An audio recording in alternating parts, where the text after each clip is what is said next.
Assalamualaikum warahmatullahi wabarakatuh. Sampurasunun, sampurasun. Wargi-wargi baraya pecinta dongeng Sunda anu dimana beayana. Alhamdulillah kalayan kudratillahi robbi qadar tinu maha kawasa. Urang tiasa ditepang dangu kendai sareng simkuring kang tile dina acara carita Sunda tanapi dongeng Sunda. Nyaeta baris nuluykeun hanca carita anu katunda dina judul ning carita Jakarana anu mana ayeuna bagian katiluna.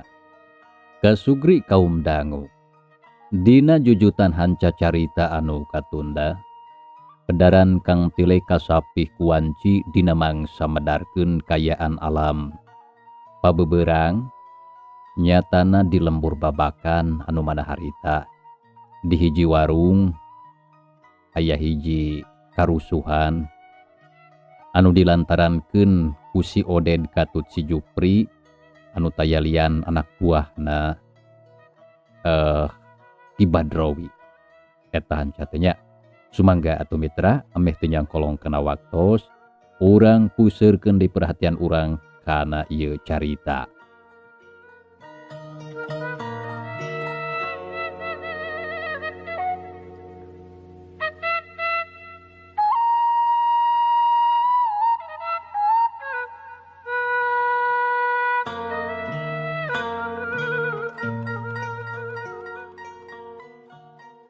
Jupri, rek dikumahakeun ieu cucunguk-cucunguk teh euy. Naha urang podaran wae kitu jadikeun tumbal bedog dewek. Ceuk si Oded bari ngabar-ngabar bedog. Usman jeung baturna nya kitu deui Mang Duloh sarta bojona mending kadeg-deg sakabehna soak. Sieun nyaan maranehna nya dipaehan ku si Oded dijadikeun tumbal bedogna. Teu kudu di podaran lah anu karitu patut mah teu perlu. Mending hayu urang tinggalkeun. Percuma di podaran oge da teu ngeunah dagingna oge katutu ari. Geus hayulah urang idit. Lantaran beuteung geus seubeuh. Tapi samemeh ini tuh cokot heula duit di warung. Jeung naon we lah anu bisa dibawa mah lumayan keur bekal jalan. Nya heug atuh kelan daguan sakedeung. Walon si Oded bari ngasupkeun deui bedog kana sarangkana. Leos ka jero warung, terus uyup ayap sagala dibuka. Kop kana laci gancang dibuka. Breh katempo di jero laci duitna geus loba katingali mayak. Cerenge si Oded seuri karawek kana duit tuluy diberesan bus diasupkeun kana saku bajuna teu disesakeun. Kop deui kana kadaharan dibungkus ku daun cau keur bekal di jalan. Ari si Jupri ngawaskeun di luar bisi aya musuh anu ngalawan deui. Sanggeus rengse si Oded kaluar. Satuluyna dua rampog teh pating laleos ninggalkeun eta tempat. Leumpangna ngageredi gancang pisan. Atuh sakedeung oge geus jauh terus ngiles dina palebah pengkolan. Mitra kaum dangu, lamun ningali kadinya nyaan kalakuan eta dua rampog teh kacida teu boga pisan ras-rasan. Sapopoe pagaweana ngan saukur nyarieun kaonaran. Samalah geus lain sakali atawa dua kali maranehna ngarugikeun kanu boga warung. Tapi ieu mah geus mindeng estuning teu ngarasakeun kana kasusah batur. Nya sanggeus dua rampog arindit. Atang jeung Usman jung narangtung lalaunan bari muringis. Gek dariuk dina bangku. Keur sajongjongan tuluy ngaharuleng da puguh reuwas kareureuhnakeun. Samalah katara beungeutna meuni parias. Awakna karasa nyereri. Tekung silila rob atuh loba jalma anu daratang. Terus ngagimbung silih tanya jeung pada baturna. Lantaran tadi mah ngan saukur ningali ti kajauhan. Da puguh sieun ka balerang. Bareng jeung kitu aya saurang lalaki tengah tubuh sasaledek ka hareup. Ain aya naon ieu teh buat ngagarimbung di dieu? Alah, ada kunaon Orejang Usman jeung Atang meuni bangun taripuh? Tanya eta lalaki anu katelah Mang Useng. Panona rutret ka Atang jeung ka Usman. Nya kitu deui ka Mang Duloh. Ngadenge pananya kitu Atang jeung Usman can bisa ngawalon kalah pating puringis ngararasakeun kanyeri. Aduh puguh oge mang aya kajadian anu matak pikareuwaseun bieu teh. Naha mamang teu apal kitu. Walon odang anu keur ngajanteng dangtung sarta nyaksian kena lumangsungna eta kajadian. Karuasna ayeuna mah geus mimiting urangan. Nya teu apal atuh mang mada karek balik ti sawah tos neang cai. Ngan bieu pareng ngaliwat. Kabeneran ningali loba batur keur ngagarimbung terus nyampeurkeun da hayang nyaho atuh kepo amang oge. Nah aya naon nu sabenerna Jang Odang? Nah aya nu gelut ieu teh? Mang, lalakonna mah engke we lah ku kuring dicaritakeun. Mending ge ayeuna mah urang nulungan heula anu cilaka karunya. Nya bener hayu atuh urang tulungan. Uluh eta Mang Duloh irungna meuni getihan kitu. Beu karunya teuing. Mang Useng jeung Odang harita terus narulungan Usman, Atang jeung Mang Duloh diubaran sabisa-bisa. Samalah dibantuan ku nu sejena. Cing saha anu daek nyusulan pangurus lembur? Cenah datang ka dieu sarta bejakeun di warung Mang Duloh aya kajadian ketuh.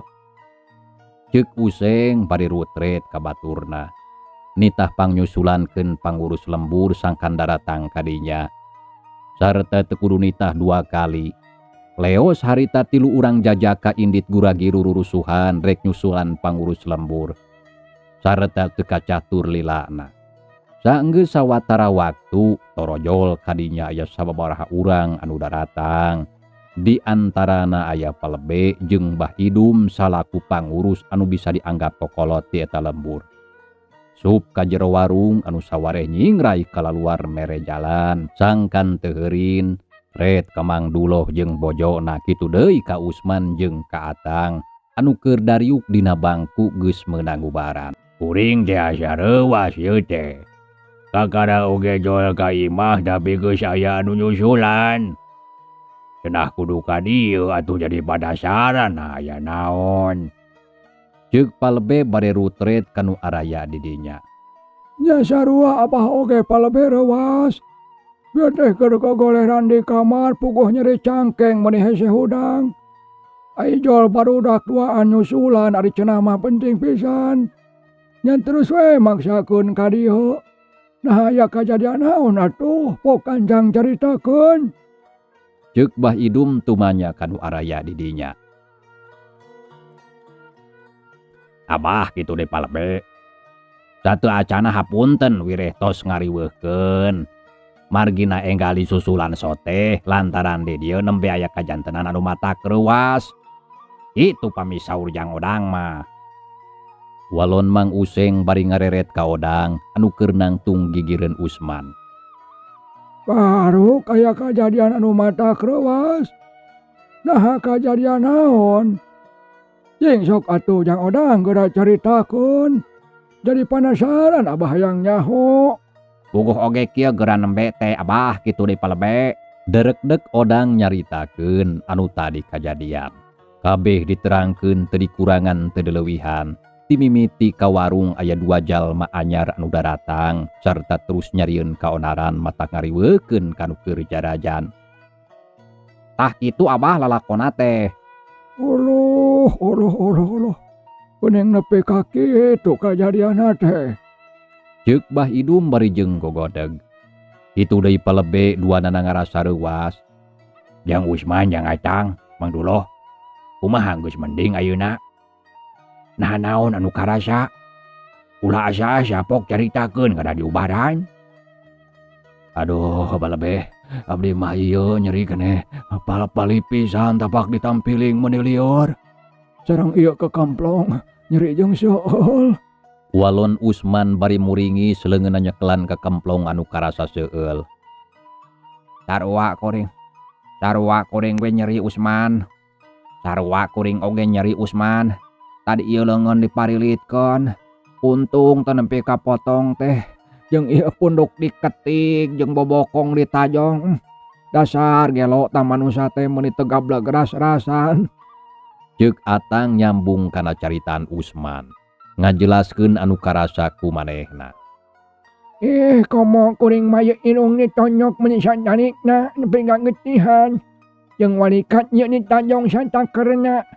Geus mah awak ruksak ditambah rugi di lantaran dagangan jeung duit beak.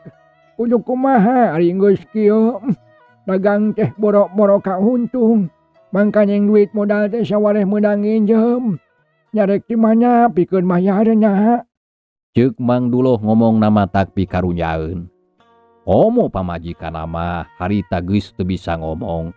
Ngan saukur ceurik inghak-inghakan lantaran sakabeh hasil usahana beak dibawa ku dua rampog tea. Nya sajabat ti kitu ngarasa bingung kudu kumaha malikeun duit modal anu meunang nginjem ti tatanggana. Samalah geus nagih deui eta teh menta dipulangkeun. Tapi ayeuna duit diranjah garong. Karunyanya.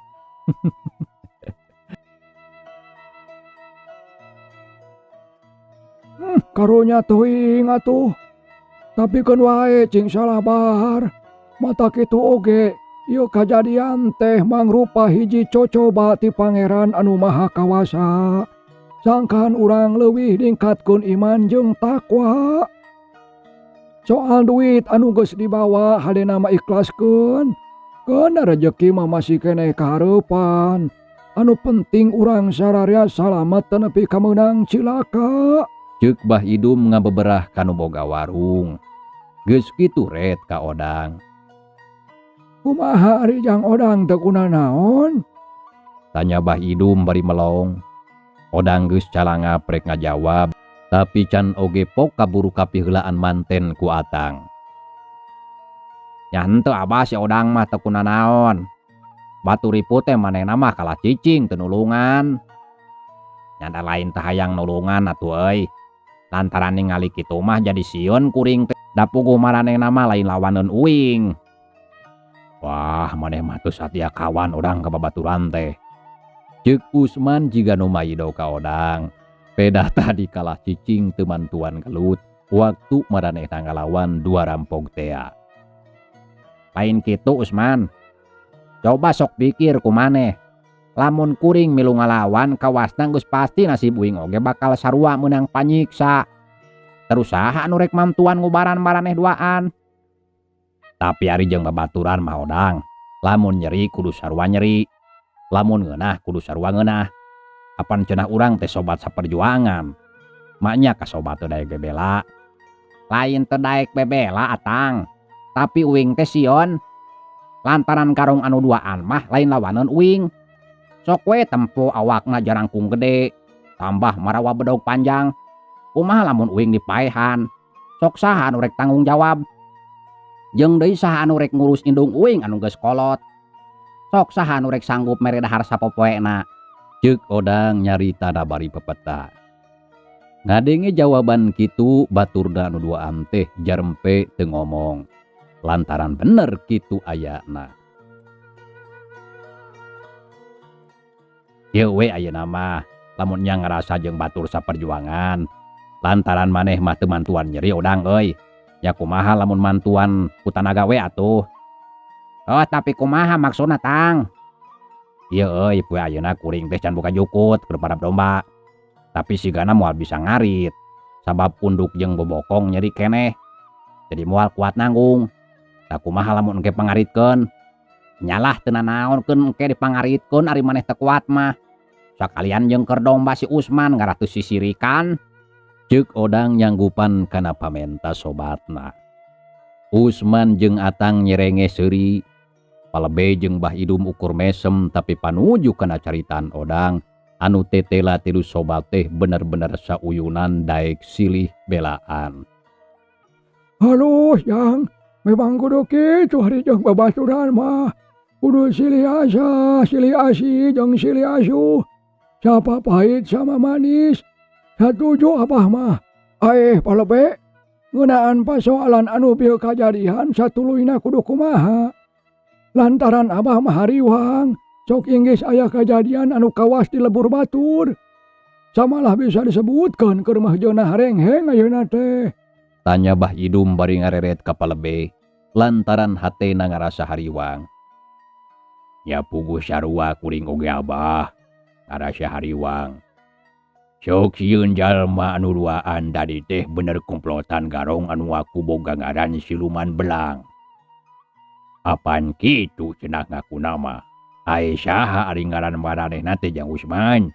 Nah inget kene acana pinter. Ari ngaku nama ngaranna teh si Oded sareng si Jupri palebe. Tembal Usman nyebutkeun ngaran rampog anu tadi duaan. Jadi ngaranna teh si Oded jeung si Jupri ya. Ieu masalah teu bisa dianggap enteng. Matak pikiraneun lamun kitu mah. Tapi ka mana ari patua kampung geuning? Asa teu katingali naha teu dibejaan kitu? Tanya palebe panona rarat-reret neangan patua kampung anu eueuh di dinya. Puguh we di bejaan mah bah tapi kada aya di imah. Cenah mah tadi isuk-isuk indit neang anakna ka lembur Sindang Sari. Pajar bejana mah keur gering cenah geus sababaraha poe tah kitu palebe. Doh kitu.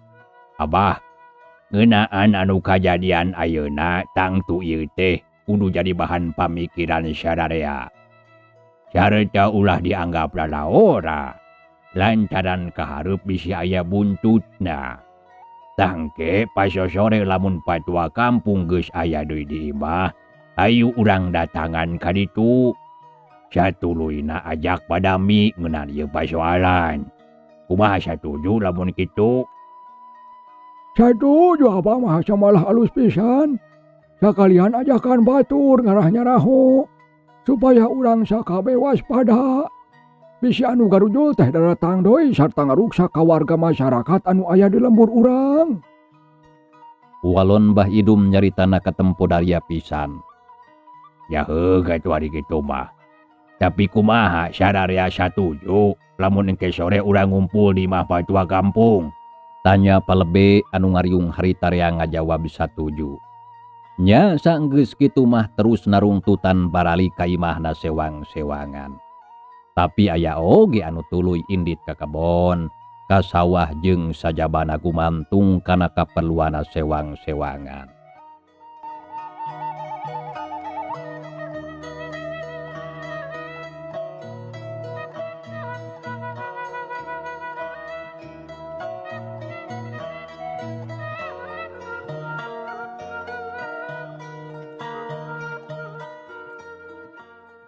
Kasugri kaum dangu. Cag urang tinggalkeun heula kayaan di lembur babakan, urang teunden sakedeung tangtu kahareup bakal kasamper deui. Ayeuna urang tuturkeun lalampahan si Oded jeung si Jupri. Anu leumpangna geus jarauh pisan ti lembur babakan. Mangsa alam harita geus beuki beurang. Panon poe geus lingsir ngulon panasna karasa meni moreret. Sora manuk recet di sarada angin gunung ngahiliwir. Tatangkalan pating aroyak jeung pating arulang kawas anu keur ngagupayan. Tibeh landeuh kadenge sora walungan, seah ngaguru, caina herang ngagenyas, tuning matak waas jeung matak betah. Si Jupri jeung si Oded harita geus laleumpang mapai jalan desa. Kesangna geus ngoprot beungeutna burahay beureum. Jupri, eureun heula euy. Geus jauh urang leumpang teh. Eureun heula sakedeung ah. Antaran karasa geus capek dewek mah. Ceuk si Oded bari nyela ngomongna ka si Jupri anu leumpangna ngagedik ti heula. Teu luak lieu ka tukang sarta kawas anu teu malire kana panasna poe. Si laing makarek sakieu ge geus capek. Teu kawas kana dahar. Nah, dahar dewek mah da ukur saeutik. Rasakan bari tadi di warung geuning meuni sagala dihakan. Atuh da loba dahareun di warung mah. Samalah matak mubajir lamun diantep mah. Ayu eureun heula ah, capek dewek mah. Si Oded harita geus teu kuat ku capek koloyong kana handapeun tangkal rambutan. Anu katingali iuh kahieuman ku dauna. Ngan hanjakal tangkal rambutan teh eueuh buahan. Gek dariuk si Oded jeung si Jupri nyarande kana tangkal bari ngageberan dada anu baseuh ku kesang. Hiliwir angin cep karasa tiis, karasa seger kana awak. Oded, ari tadi duit tukang warung ku selain digubung kabeh teu? Tanya si Jupri inget kana duit anu tadi lantaran bisi teu dibere bagian ku si Oded. Nya komo we atuh duit mah dibawa kabeh. Jeung deui keur naon disesakeun. Lantaran urang ge butuh. Nya sajabat kitu sangkan si tukang warung kapok. Da bohongan urang geus nyebut teu boga duit oge, tapi keukeuh maksa kudu mayar. Tah kitu akibatna. Halus euy, hasil poe ieu mah urang teh untung. Beuteung seubeuh duit meunang. Mangkaden katingalina mah cukup loba. Memang kudu kitu usaha mah. Lain kitu. Lain euy lembur anu tadi kurang kaliwatan, lamun dititenan mah lembur anu kawilang subur makmur. Sabab katingalina mah imahna oge loba anu aralus. Sigana lamun urang ngarajah kadinya bakal untung gede. Nya hayu we dewek mah. Tapi saacana urang bejaan heula kasih docleng. Si Asdur jeung si Juha ngarah urang loba balad. Kitu obrolan si Oded jeung si Jupri harita. Sapopoe nangan saukur nyieun rancana pikeun migawe kajahatan. Da puguh maraneh nama. Dahar hayang ngeunah, pake hayang alus, banda hayang loba, hirup hayang senang hanang-haning. Nya sabodo teuing paribasana beunang babadog jeung ngarampog oge. Da anu penting mah sakabeh kahayangna bisa kacumponan. Dina kayaan kitu, di kajauhan rentang-rentang aya seurang lalaki anu keur leumpang. Bari nanggung babawaan rek muruka pelebah dinya. Kawasna mah moal salah tukang dagang paparabotan lantaran katempo aya boboko, ayakan, nyiru, hihid, tolombong jeung sajabana. Si Jupri anu keur melong ka hareup ngadadak curinghak, terus ngawaskeun kanu datang. Soded, tuh deuleu euy aya nu datang. Kacang pegat euy. Lumayan sugan we atuh bawa hakadun. Da geuning beuteung teh geus lapar deui. Alah, nya geuning tukang parabot eta mah. Adelah keun urang penta duitna. Lamun teu mere urang paehan sakalian. Walon si Oded nyaritana meuni haripu teu waleh hayang maehan ka batur. Sarta teu lila antarana. Sorog tukang parabot anjog ke pelebah dinya. Leumpangna ngalenghoy, bajuna basuh ku kesang, beungeutna beureum. Katempo bangun anu lungse pisan. Kawan tu geus leumpang anu kawilang jauh. Jung harita si Jupri jeung si Oded darangtung terus menggatan jalan pok ngomong setengah ngagorobok. Heup, eureus heula we, eureus heula. Tukang parabot katempo mari ngaranjug. Kawan tu leumpangna teh bari setengah malaweung alatan keur loba pikiran. Lantaran dagangan wanci kitu teh loba keneh. Reg eureun sukuna ampir ti tajong. Geus kitu ngareret ka si Jupri anu bieu ngomong. Ret kasih Oded tukang parabot rada reuwas. Lantaran ningali tangtungan anu jarangkung gede. Beungeutna barosongot jeung barala jarang dicukur. Panon anu bolotot mencrong. Irung nambru teu beda jeung bangkong hejo anu keur cumagug. Biwirna jerbeu jeung karandel.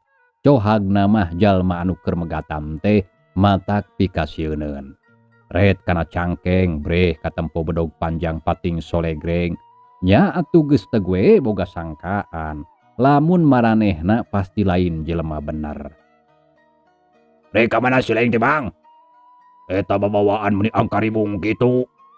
Tanya si Jupri sukuna terus ngalengkah ngadeuketan ka si emang tukang parabot. Anu nilik tina rupa jeung tangtungan mah geus kolot umurna moal kurang 50 tahun. Nya biasa we atuh Jang. Mang marek ngiderkeun dagangan ka lembur. Sugan yang sugan aya anu butuh ku parabot. Walon tukang parabot rada gugup hatena ratug deg-degan. Geus payu sabaraha dagangan teh Bang? Tanya si Jupri panonara reret kana paparabotan anu katempo loba keneh meuni rempeg sagala aya. Sedengkeun si Oded mah jempe bae teu pipilueun ngomong.